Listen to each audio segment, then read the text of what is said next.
প্রিয় শিক্ষার্থীবৃন্দ, আসসালামু আলাইকুম। আমাদের হালিমুন্নেসা স্বপ্নের অনলাইন স্কুলের পক্ষ থেকে তোমাদেরকে জানাচ্ছি সুস্বাগত। আশা করি নিশ্চয়ই তোমরা ভালো আছো, আর তোমরা ভালো থাকো, সুস্থ থাকো, নিরাপদে থাকো, সেটা আমাদের সবসময় কাম্য। আর তোমরা যেহেতু আমাদেরকেও ভালোবাসো, শ্রদ্ধা করো, সুতরাং আমরা আশা করি তোমরাও আমাদের জন্য সেই প্রার্থনাটুকু করো যেন আমরাও সবসময় ভালো থাকি। আমিও ভালো আছি ইনশাল্লাহ। তো যাই হোক, আর এই ভালো আছি বলেই কিন্তু আজকে তোমাদের সামনে এসে একটি ক্লাস আবার উপস্থাপনা করার জন্য উপস্থিত হয়েছি আমি। তুমি আশা করি তোমরা অন্যান্য ক্লাসগুলো যেভাবে ফলো করেছো বা করছো, আজকেও তোমরা এই ক্লাসটি ঠিক সেইভাবে ফলো করবে। তোমরা অনেকে আমাকে মেসেঞ্জারে লিখেছো, ম্যাডাম একটু হাসলে ভালো লাগে। কিন্তু হ্যাঁ, কথা ঠিকই বলেছো, আসলে হাসলে কিন্তু ঠিকই ভালো লাগে, কিন্তু ক্লাসের মাঝখানে কি হাসা যায়? তারপরেও তো হাসি হাসি থাকি সব সময়, মুখটা তো কখনো আর ভার করে রাখি না তোমাদের জন্য। মনটা শুধু ভার থাকে এই কারণেই যে তোমাদেরকে যদি কাছে পেতাম তাহলে হয়তো আরও ভালো করে হাসতে পারতাম। তো যাই হোক, প্রিয় শিক্ষার্থীরা, তোমাদেরকে আজকে আমি যে বিষয়টি নিয়ে এখানে উপস্থিত হয়েছি, হাজির হয়েছি, যে বিষয়টি নিয়ে আমি তোমাদের সাথে আলোচনা করব, সেটা হলো দশম শ্রেণীর বিষয় বাংলাদেশের ইতিহাস ও সভ্যতা। বিষয়টা হলো কি? বাংলাদেশের ইতিহাস ও সভ্যতা। আর এই বিষয়ের যে পাঠটি নিয়ে আমি আজকে আলোচনা করব, যদিও পাঠটি একেবারেই নতুন এবং একেবারে বইয়ের প্রথম দিকে, কিন্তু প্রথম অধ্যায়ে, কিন্তু আমি তোমাদেরকে এই কারণেই শুধু চাচ্ছি এই বিষয়টি পড়াতে। এটার কারণ হলো যে এখানে অনেকগুলো ছোট ছোট বহু নির্বাচনী প্রশ্ন আছে, যেগুলো তোমাদের পরীক্ষার জন্য অনেক বেশি কাজে লাগবে। আর সেটার জন্য আজকে আমার এই উপস্থাপনা। প্রিয় শিক্ষার্থীবৃন্দ, তোমাদেরকে আমি বলেছিলাম যে যখন যে ক্লাসটা হবে সেই ক্লাসটার বইটা সামনে রাখবে, খাতা কলম সাথে নিয়ে বসবে। তার কারণ হলো খাতা কলম নিয়ে কি লিখবে, আমি অনেকগুলো কথা বলি যেগুলো বইয়ের বাইরে থাকে, আবার অনেকগুলো কি করি কথা বলি যেটা তোমাদের বইয়ের মধ্যে আছে। বইয়ের মধ্যে যেটা আছে সেটাকে আমি বলি তোমাদেরকে কি করার জন্য, আন্ডারলাইন করার জন্য। আর যেটা বইয়ের বাইরে থাকে সেটা আমি কি বলি, তোমাদেরকে খাতায় নোট রাখার জন্য। কারণ যখন তোমরা পরীক্ষা দিতে যাবে তখন কিন্তু তোমাদের পুরো বই পড়া সম্ভব না, কোনোভাবেই সম্ভব না। পরীক্ষার আগের রাতে তো বেশি জাগা যাবে না, কারণ হলো সময় মতো ঘুমাতে হবে, মাথাটাকে ঠান্ডা রাখতে হবে। আর সেই জন্য তোমরা কি করবে, তখন এই যে ম্যাডাম স্যারেরা যে লেকচার দিত, সেই লেকচারের কিছু কিছু অংশ, গুরুত্বপূর্ণ কথাগুলো যে খাতায় নোটটা করতে, সেই খাতাটা যদি একবার চোখ খোলা, অবশ্যই তোমরা ভালো ফলাফল করবে। বিশেষ করে নৈর্ব্যক্তিকে অনেক ভালো করবে তোমরা। তো প্রিয় শিক্ষার্থীবৃন্দ, আমরা আজকে যে বিষয়টি আলোচনা করব সেই বিষয়টি নিয়ে আমি এখন কথা বলি, সেটা হলো ইতিহাস পরিচিতি। ইতিহাস কি, এটা আমাদেরকে জানতে হবে। তোমরা জানো যে 1971 সালে মুক্তিযুদ্ধ হয়েছিল, আর সেই মুক্তিযুদ্ধের যে ইতিহাস, বিশাল ইতিহাস, নিশ্চয়ই তোমরা তো দেখোনি সেই যুদ্ধ, কিন্তু আমি অবশ্য দেখেছি। দেখলেও তখন অনেক ছোট ছিলাম বিধায় আমার ততটা মনে নেই, ততটা না, আমার আসলে যুদ্ধের কথা মনে নেই। কিন্তু যখন বাবা মা আমার কাছ থেকে শুনি তখন মনে হয় যে তখন তো আমিও এটা করেছিলাম, সেটা করেছিলাম, কিন্তু আসলে না, এটা আসলে আমার কল্পনার কথা। কিন্তু যারা আসলে যুদ্ধ দেখেছে, যারা যুদ্ধ করেছে, আমাদের এই যে মুক্তিযোদ্ধা, ওনাদের প্রতি আমি শ্রদ্ধা জানাই, বিনম্র শ্রদ্ধা জানিয়ে আমি বলছি যে এই যে যুদ্ধের যে মহানায়ক, তোমরা তো জানো অবশ্যই এই মুক্তিযুদ্ধের 1971 সালের মুক্তিযুদ্ধের মহানায়ক কে ছিলেন? আমাদের প্রিয় নেতা, জাতির পিতা বঙ্গবন্ধু শেখ মুজিবুর রহমান। উনি কিন্তু আমাদের এই মুক্তিযুদ্ধের নায়ক ছিলেন। উনার নির্দেশে, উনার কথা মতো, উনি যেভাবে বলেছেন। তোমরা এই 7ই মার্চের একটা ভাষণ পড়েছ, মুখস্থ করেছিলে, তোমাদের একটা প্রতিযোগিতা হয়েছিল, সেই যে প্রতিযোগিতায় তোমরা সেই ভাষণে কিন্তু পড়েছ। তোমাদের যার কাছে যা কিছু আছে সব নিয়ে তোমরা কি ঝাঁপিয়ে পড়ো, তোমরা কি করো, ঘরে ঘরে দুর্গ গড়ে তুলো, এরকম কথা ছিল না? এই কথা থেকে কিন্তু ওনার নির্দেশ থেকে ওই 7ই মার্চের ভাষণ থেকে পড়লে তোমরা যখন পড়েছো তখন কিন্তু তোমরা বুঝতে পেরেছো আসলে যে মুক্তিযুদ্ধটা কিভাবে সংগঠিত হয়েছিল, আর এই মুক্তিযুদ্ধের নির্দেশনা কিভাবে এসেছিল, কোত্থেকে এসেছিল, এগুলো তোমাদের জানতে হবে, শিখতে হবে। আর এই মুক্তিযুদ্ধের যে ইতিহাস, এক বিশাল ইতিহাস। ইতিহাস শব্দটা কিন্তু আমি বারবার ব্যবহার করছি। এখন তোমাদেরকে জানতে হবে যে ইতিহাস শব্দটা কোত্থেকে আসলো, কিভাবে আসলো, এটা কিন্তু তোমাদের বুঝতে হবে, জানতে হবে। ইতিহাস আসলে এই যে মুক্তিযুদ্ধের যে ইতিহাস, তোমাদের যদিও তোমরা জানো না, বইয়ে পুস্তকে পড়েছো শুধুমাত্র, কিন্তু তোমরা যখন কথা বলবে বা কোনো সময় অবসর সময়ে তোমাদের দাদা দাদি বা নানা নানি অথবা বাবা মার কাছ থেকে কিছুটা হলেও জানবে। অনেকের বাবা মাও আছেন যারা আর কি এখন ওনারাও দেখেন নাই এই মুক্তিযুদ্ধ। তোমরা কি করবে, তারা সবাই তোমাদের দাদা দাদি নানা নানির কাছ থেকে মুক্তিযুদ্ধ সম্পর্কে জানবে, শিখবে। কিন্তু কোনো বিকৃত ইতিহাস পড়ার চিন্তা করো না, শোনারও চিন্তা করবে না। সঠিক ইতিহাস তোমাদেরকে জানতে হবে। ইতিহাস এমনই একটা বিষয় যেটা সঠিকই দিক নির্দেশনা করে। সঠিক দিক নির্দেশনা না দিলে কিন্তু সেটা ইতিহাস হবে না। মিথ্যা কথা কখনো ইতিহাস হয় না।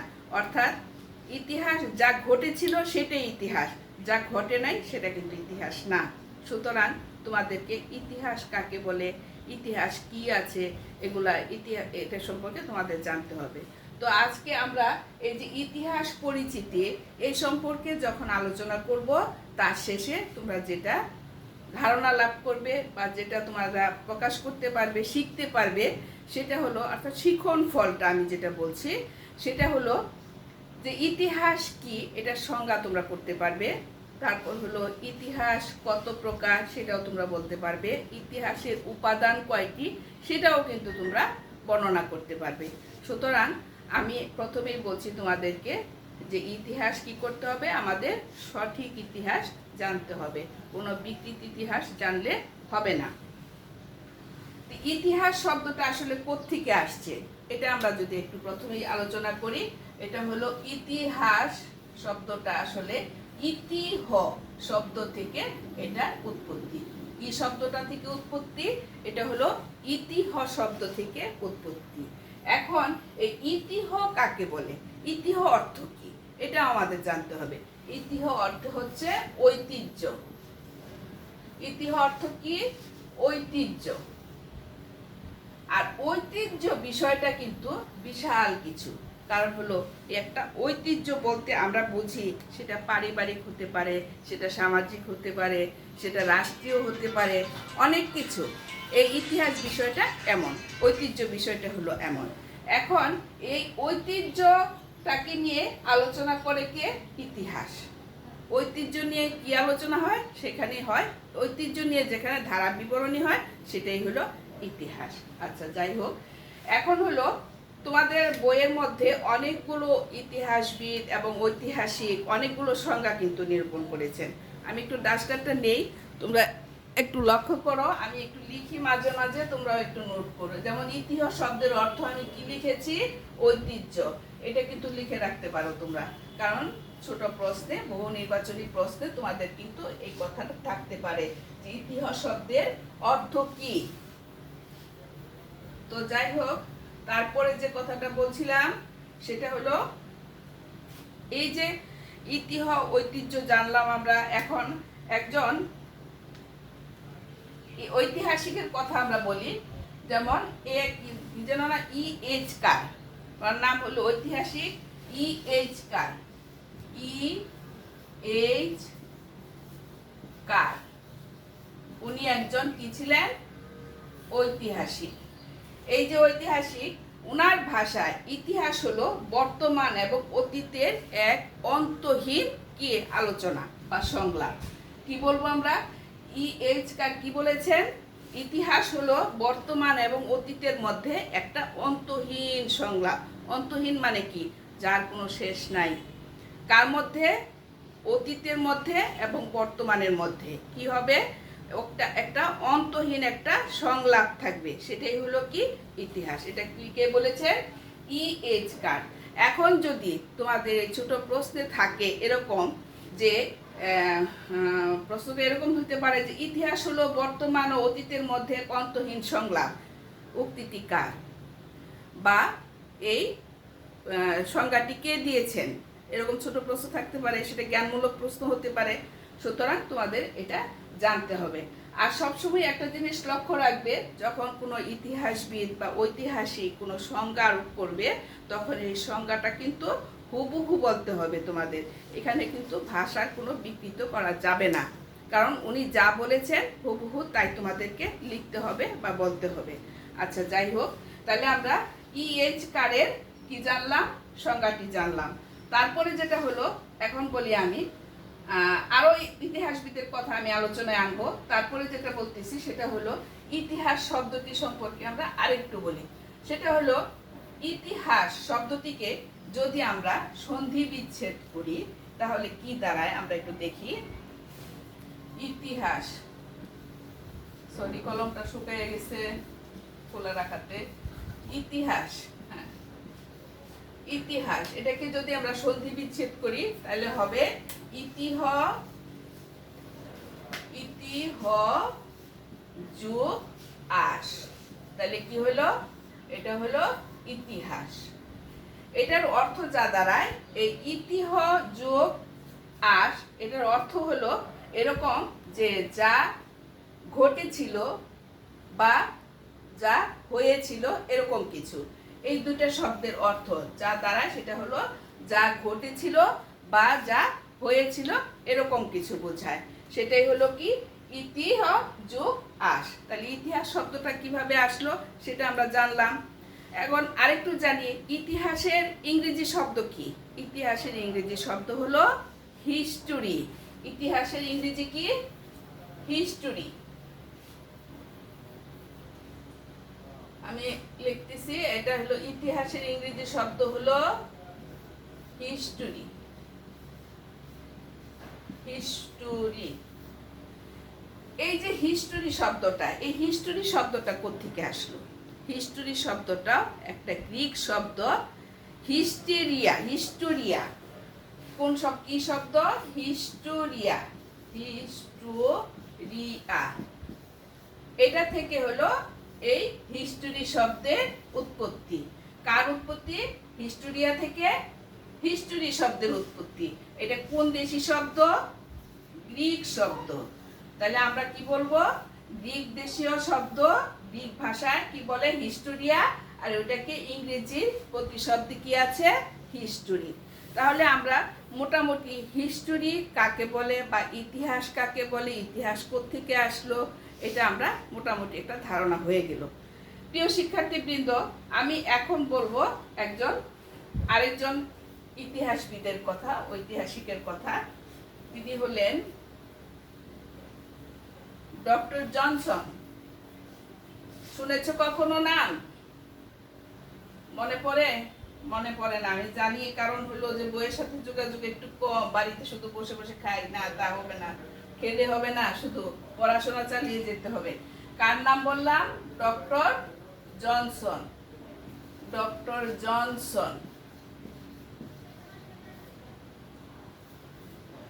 জনসন ক্রিম আছে না, জনসন লোশন আছে, কত কিছু আছে, মনে থাকবে না নাম? অবশ্যই মনে থাকার কথা। ডক্টর জনসন কি? উনি একজন ইতিহাসবিদ। আর ডক্টর জনসন ইতিহাসবিদ যিনি, উনি বলেছেন এরকম যে ইতিহাস হলো এমন একটা বিষয়, সেটা হলো যা ঘটে গেছে বা ঘটে যাওয়া ঘটনাই হলো ইতিহাস। ঘটে যাওয়া কোনো ঘটনাই হলো কি? ইতিহাস। ডক্টর জনসন কি বলেছেন? ঘটে যাওয়া যে কোনো ঘটনাই হলো ইতিহাস, যা ঘটে নাই সেটা ইতিহাস না, আর যেটা ঘটেছে সেটাই হলো ইতিহাস। এটা কে বলেছেন? Doctor Johnson. মনে থাকবে তো ডক্টর জনসনের নাম? কারণ হলো আমি বলেছি জনসন লোশন ব্যবহার করি আমরা, জনসন ক্রিম ব্যবহার করি আমরা, কত কিছু করি না? তো সুতরাং ডক্টর জনসনের কথা অবশ্যই মনে থাকার কথা। তো আমরা আরেকজন ইতিহাসবিদের নাম শুনলাম। আগে শুনলাম কি? ইএইচ কার, তারপরে শুনলাম ডক্টর জনসন। দুইজনের নাম। কিন্তু তোমরা কি আসলে মনে করতে পারতেছো কিনা আমি জানি না, ইতিহাসের কিন্তু একজন জনক রয়েছেন যিনি কি ইতিহাসকে ইতিহাস কথায় প্রথম ব্যবহার করেছেন তার গবেষণা কর্মে। ইতিহাস কিভাবে আসলো এটা উনিই প্রথম বলেছেন। উনার নাম কি তোমরা কি বলতে পারবা? নিশ্চয়ই না, আমার মনে হয় ভুলেই গেছো।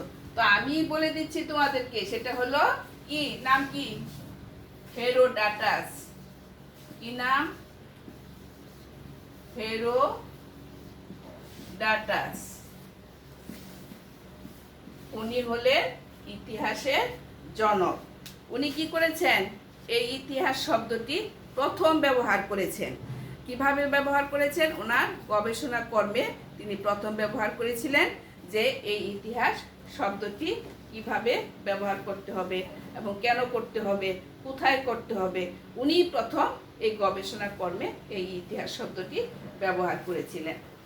আর এই ইতিহাস শব্দটি ব্যবহার করতে গিয়ে উনি অনুসন্ধান এবং ইতিহাস এই দুটি ধারণাকে একসাথে সংযুক্ত করেছেন। কি করেছেন? একসাথে সংযুক্ত করেছেন। কে করেছিলেন? কে করেছিলেন? হেরোডাটাস। ওনার নাম হলো হেরোডাটাস, ঐতিহাসিক হেরোডাটাস উনি। তাহলে আমরা যদি ছোট প্রশ্ন জিজ্ঞেস করি, ছোট ছোট প্রশ্ন যদি থাকে, জ্ঞানমূলক প্রশ্ন যদি থাকে যে ইতিহাসের জনক কে, আমরা নিশ্চয়ই এখন বলতে পারবো যে হেরোডাটাস হলেন ইতিহাসের জনক, যিনি ইতিহাসকে প্রথম কি করেছেন? ওনার অনুসন্ধানে গবেষণার কাজে লাগিয়েছিলেন। এই শব্দটি উনি প্রথম ব্যবহার করেছিলেন। উনি কে? হেরোডাটাস। আচ্ছা, তো মোটামুটি আমরা ইতিহাস কাকে বলে, কিভাবে কে কে কি কি সংজ্ঞায়িত করেছেন সেটাও আমরা জানলাম। এখন আমরা জানি যে ইতিহাস আসলে কত প্রকার। ইতিহাসের উপাদানটা আগে জেনে নেই, সরি, ইতিহাসের উপাদানটা আগে জানি আমরা। ইতিহাসের উপাদান হলো দুটি। কয়টি উপাদান ইতিহাসের? ইতিহাসের উপাদান হলো দুইটি। আমি একটু লিখি। ইতিহাসের উপাদান হলো দুইটি। এটা একটু লিখে রাখো, পয়েন্ট আউট করতে হবে এটা। ইতিহাসের উপাদান কয়টি? 4টি, 5টি, 6টি, 7টি এরকম দেওয়া থাকে বহু নির্বাচনী প্রশ্নে। সুতরাং তোমাদের এটা জানতে হবে যে ইতিহাসের উপাদান আসলে হলো দুইটি মাত্র উপাদান। কি কি উপাদান? একটা হলো লিখিত উপাদান আর একটা হলো অলিখিত উপাদান। একটা কি? প্রথমটা হলো লিখিত উপাদান। ইতিহাসের প্রথম যে উপাদান সেটা হলো লিখিত উপাদান। 2 নাম্বার হলো কি? অলিখিত উপাদান। আরেকটা হলো অলিখিত উপাদান। তাহলে আমরা জানলাম যে ইতিহাসের উপাদান কয়টি? দুইটি। একটা হলো কি? লিখিত উপাদান আর একটা হলো অলিখিত উপাদান।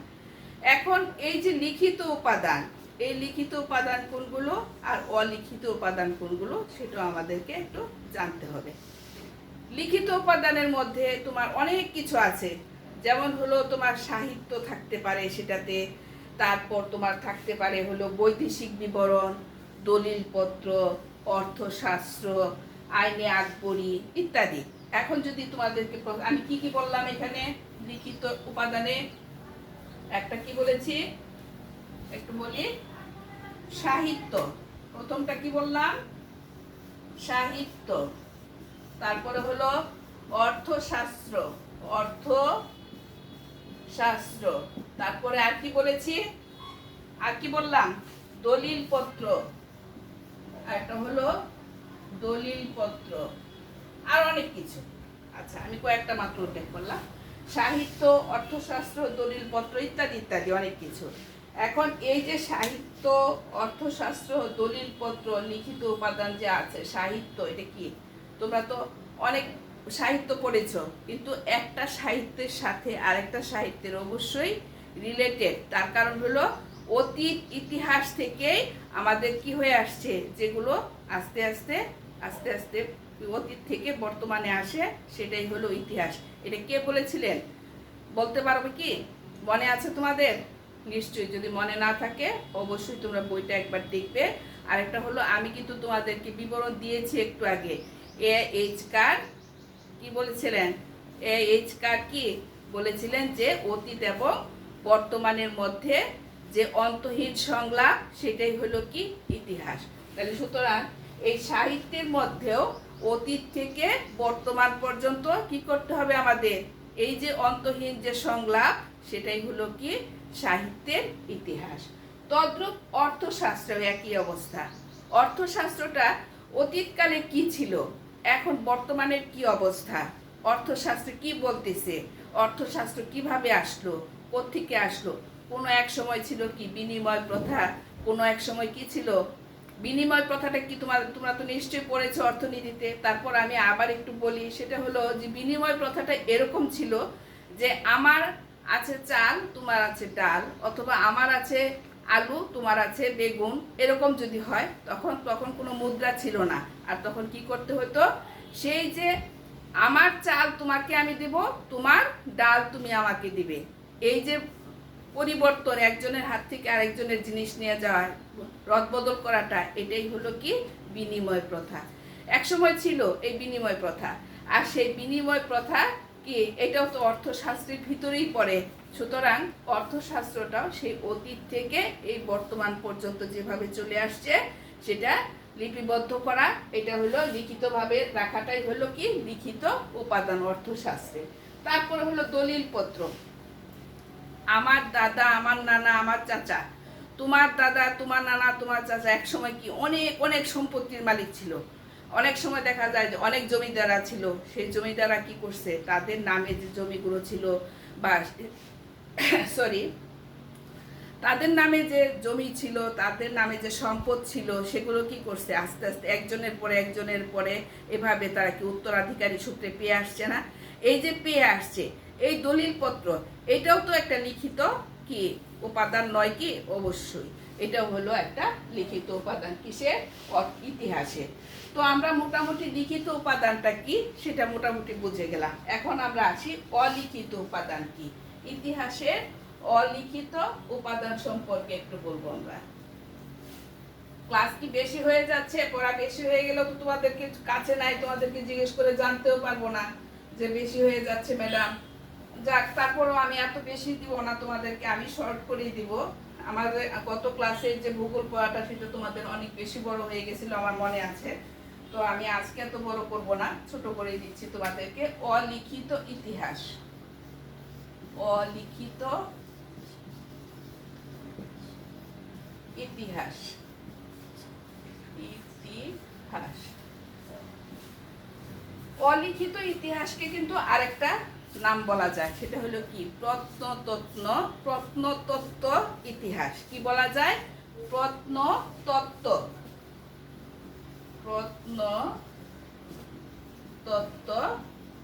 ইতিহাস। প্রত্নতত্ত্ব ইতিহাস উচ্চারণ করতে গিয়ে বারবার খালি হয়ে যায়। আচ্ছা শোনো, তারপরে হলো প্রিয় শিক্ষার্থীবৃন্দ, এখানে হলো অলিখিত ইতিহাসকে আমরা আরেকটা কি বলতে পারি? প্রত্নতত্ত্ব ইতিহাস। আর এই প্রত্নতত্ত্ব ইতিহাসে কি আছে সেটাও আমাদেরকে একটু জানতে হবে। সেটা হলো এই প্রত্নতত্ত্ব ইতিহাসে আছে কি যেন আছে, আমার তো ঠিক মনে পড়তেছে না এই মুহূর্তে। ওই বিভিন্ন সময়ে ধরো বিভিন্ন এলাকাতে অনেক সময় আমরা লক্ষ্য করেছি যে অমুক জায়গায় একটা মসজিদ বা গম্বুজ ছিল, এরকম ছিল, এই জায়গায় একটা মন্দির ছিল অনেক বড়, এরকম অনেক কিছু নিদর্শন পাওয়া গেছে। সেই নিদর্শনগুলো হচ্ছে কি এই অলিখিত ইতিহাস। এগুলো কোথাও লেখা নাই, আবার কোথাও কোথাও লেখা আছে, কিন্তু যদি যেখানে যেটা লেখা নাই অথচ আলোচনায় আসছে সেটাও কিন্তু একটা অলিখিত ইতিহাস।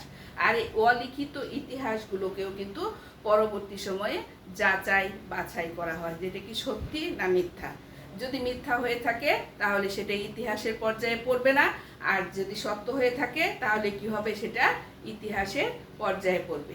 প্রিয় শিক্ষার্থীবৃন্দ, তোমরা দুটি উপাদানের নাম শুনলে, একটা হলো লিখিত উপাদান আর একটা হলো অলিখিত উপাদান। আমরা অলিখিত উপাদানকে আরেকটা কি নামে আখ্যায়িত করলাম, সেটা হলো প্রত্নতত্ত্ব ইতিহাস। তো আমরা এখন মোটামুটি ইতিহাস উপাদানগুলো জানলাম। এখন আমরা পড়বো একটু জানবো, সেটা হলো যে ইতিহাস কত প্রকার, কত ধরনের ইতিহাস আছে। কারণ আমরা আগেই বলেছি যে কথাটা হলো যদি কোনো কিছু না ঘটে সেটা ইতিহাস হবে না, যেটা ঘটবে সেটাই হবে ইতিহাস। আমাদের জীবনেও তো অনেক ইতিহাস আছে, আছে না? যেগুলো ঘটে গেছে, কিন্তু যা ঘটে নাই সামনে আছে, সেটাকে কি আমরা কোনো ইতিহাস বলতে পারবো? নিশ্চয়ই না।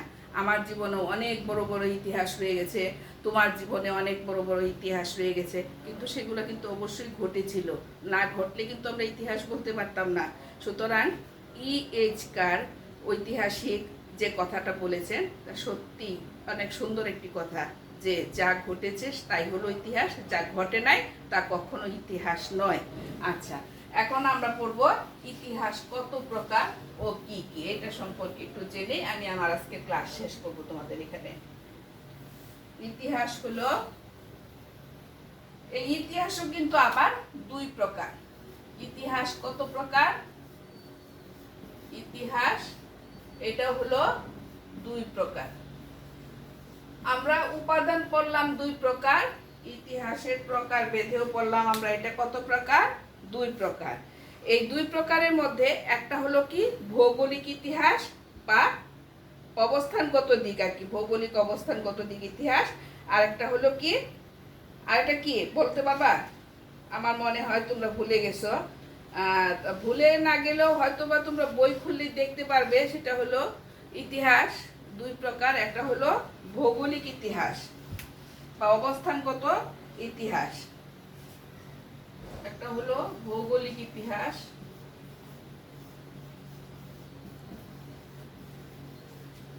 ভৌগোলিক ইতিহাস, আর একটা হলো বস্তুগত ইতিহাস। আর একটা কি? বস্তুগত ইতিহাস। এই হলো দুই প্রকারের ইতিহাস। আবার এই দুই প্রকারের ইতিহাসকেও কিন্তু আবার ভাগ করা হয়েছে। যেমন ভৌগোলিক ইতিহাসকে কয়েকটা ভাগে ভাগ করা হয়েছে, সেটা কি কি? একটা হলো স্থানীয় বা আঞ্চলিক, জাতীয়, আন্তর্জাতিক ইত্যাদি। আবার বস্তুগত ইতিহাসকেও কয় ভাগে ভাগ করা হয়েছে? 5 ভাগে ভাগ করা হয়েছে। এটাকে কয় ভাগে ভাগ করা হয়েছে? ভৌগোলিক ইতিহাসকে 2 ভাগে ভাগ করা হয়েছে। আর এটাকে কয় ভাগে ভাগ করা হয়েছে? এটা হলো 5 ভাগে ভাগ করা হয়েছে। এটা হলো কি? একটা হলো স্থানীয় বা কি স্থানীয় বা আরেকটা কি হতে পারে? স্থানীয় অথবা আঞ্চলিক, সরি, একটা হতে পারে স্থানীয় বা আঞ্চলিক, এটা হলো ভৌগোলিক ইতিহাস। আর বস্তুগত ইতিহাস কোনটা? ওটাকে ভাগ করা হয়েছে 5 ভাগে। একটা হলো অর্থনৈতিক, সামাজিক, জাতীয়, আন্তর্জাতিক ইত্যাদি। আচ্ছা, একটা হলো কি রাজনৈতিক, একটু লিখি 5টা ভাগ। রাজনৈতিক, একটা হলো অর্থনৈতিক, একটা হলো অর্থনৈতিক, সরি, অর্থনৈতিক, নৈতিক, অর্থনৈতিক, আর এটা হলো কি জাতীয়, তারপরে হলো আন্তর্জাতিক, একটু উপরে লিখি মুছি আমি এটা, আন্তর্জাতিক, কয়টা হলো? আন্তর্জাতিক, আন্তর্জাতিক, রাজনৈতিক, অর্থনৈতিক, জাতীয়, আন্তর্জাতিক, 4টা। আর হলো সাম্প্রতিক, আর এটা কোনটা? সাম্প্রতিক, সাম্প্রতিক ইতিহাস। তো আমরা বস্তুগত যেটা ইতিহাস, সেটাকে আমরা কয় ভাগে ভাগ করলাম? 5 ভাগে। একটা হলো কি রাজনৈতিক, একটা হলো অর্থনৈতিক, আর একটা হলো জাতীয়, আন্তর্জাতিক এবং সাম্প্রতিক ইতিহাস। তো এই প্রত্যেকটাই নিশ্চয়ই তোমরা বুঝতে পারতেছো রাজনৈতিক ইতিহাস কোনটা, কোন সালে কখন কিভাবে কে রাজত্ব করেছিল, কোন সালে কোন সাম্রাজ্য, যেমন আকবর এত সালে কি করছিলেন? বাংলা বিজয় করেছিলেন। এটা এক ধরনের ইতিহাস। তো এটা কি? এটা হলো রাজনৈতিক ইতিহাস। যেমন আমাদের দেশেও কিন্তু অনেক অনেক আমাদের জীবনে আমাদের বাংলাদেশে অনেক রাজনৈতিক ইতিহাস রয়ে গেছে, যেগুলা তোমরা এখনো ভালোভাবে জানো না। আর সেই জানার জন্য তোমাদেরকে কিন্তু ইতিহাস করতে হবে, ইতিহাস শিখতে হবে এবং সঠিক ইতিহাসটি জানতে হবে। যেমন মুক্তিযুদ্ধের ইতিহাসকেও, মুক্তিযুদ্ধের যে ইতিহাস, এটাকেও কিন্তু বিকৃত করে অনেকে অনেকভাবে বলেছে, কিন্তু না, সঠিক ইতিহাস তোমাদেরকে অবশ্যই জানতে হবে, শিখতে হবে সেটা। আর সেই জন্যে ইতিহাস তোমাদের পড়তে হবে। আরেকটা হলো অর্থনৈতিক ইতিহাস। অর্থনৈতিক যে একটু আগে আমি বললাম তোমাদেরকে যে অর্থনৈতিক ইতিহাস পিছনে অতীতে কি ছিল, বিনিয়োগ প্রথা ছিল, বিনিময় প্রথা ছিল, এগুলো হলো কি অর্থনৈতিক ইতিহাস। আর জাতীয় ইতিহাস, জাতীয় কোনটা? জাতীয় হলো যেমন আমাদের এই মুক্তিযুদ্ধ, ভাষা আন্দোলন, এগুলা কি? এটা হলো আমাদের জাতীয় ইতিহাস। তারপর 69-এ গণ অভ্যুত্থান আছে। তারপর এই যে 1975 সালে আমাদের যে প্রিয় নেতা জাতির পিতা বঙ্গবন্ধু শেখ মুজিবুর রহমানকে হত্যা করা হলো, এটাও কিন্তু এক ধরনের জাতীয় ইতিহাস, সেটাও আমাদের মনে রাখতে হবে। তারপর হলো আন্তর্জাতিক। আন্তর্জাতিক ইতিহাসটা কোনটা?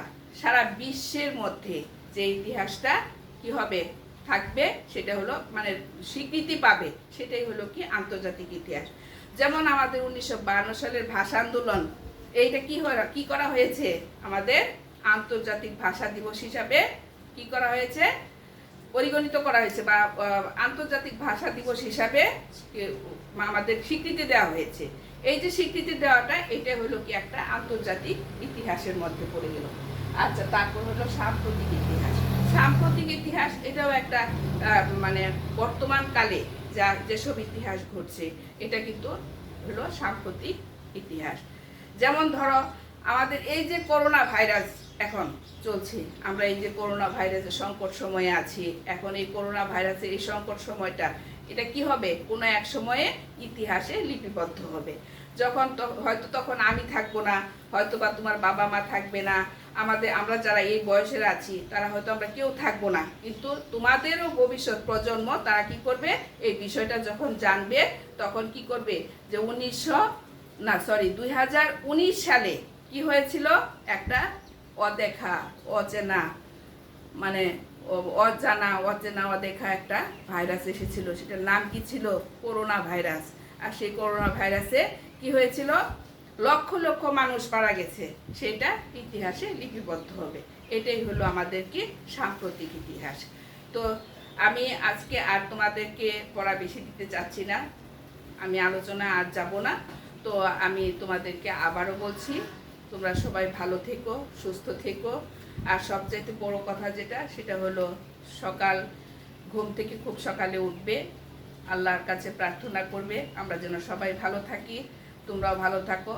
সবসময় যার যে ধর্মের আছো সবাই প্রত্যেকের এবাদত করবে এবং সকলের জন্য মঙ্গল কামনা করবে। স্বাস্থ্যবিধি মেনে চলবে। আমি বারবার বলছি, স্বাস্থ্যবিধিটা মেনে চলবে, বারবার হাত ধোবে, তারপর ভিটামিন সি জাতীয় ফল খাবে। অর্থাৎ বাজার থেকে কিনে আনার চাইতে তোমার ঘরে যেটা আছে ভিটামিন সি জাতীয়, এখন তো আমের সময়, আম আছে, প্রচুর আম পাওয়া যায়, কাজে আম খাবে। ভিটামিন ডি আছে, কাঁঠাল আছে, সেটা খাবে। তারপর মাঝে মাঝে একটু ঘরের আঙিনায় একটু নিজের শরীরে একটু রোদ লাগাবে, সেই ভিটামিন ডি এরও আমাদের দরকার আছে, সেটাও করবে। আর যদি কোনো কারণবশত একটু বাইরে যেতেই হয়, তাহলে